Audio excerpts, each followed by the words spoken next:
Kapri. Dua të përfitoj nga rasti. Në seancën parlamentare, Ministri i Infrastrukturës dhe Energjisë Enea Karakaçi zbuloi detaje nga projekti Porto Romanos. Duke vënë theksin te rëndësia e deri më tanishme e portit të Durrësit, theksoi se aktualisht është arritur në kufirin maksimal të përpunimit të mallrave. Për shkak të vendosjes, theksoi se është e pamundur zgjerimi. Porti i Durrës, për nga vetë natyra e tij, është e pamundur që të zgjerohet përtej kufive ekzistues që ka ai port në qytetin e tij. Ndërtimi i një baze detare të integruar për forcat tona detare dhe për aleancën e NATO-s e kthen Porto Romano në një aset të rëndësishëm jo vetëm ekonomik, por edhe gjeopolitik.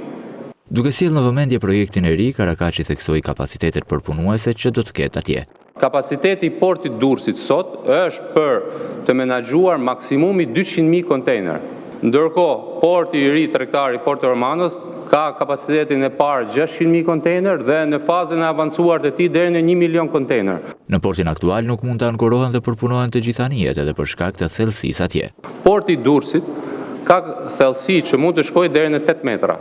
Ndërkohë, porti i ri integruar ka në fazën e parë të tij shkon në 13 metra dhe pastaj mund të shkojë deri në 16 metra. Pikërisht për të krijuar mundësinë e përpunimit dhe operimit edhe të anijeve më të gjëra dhe më të thella.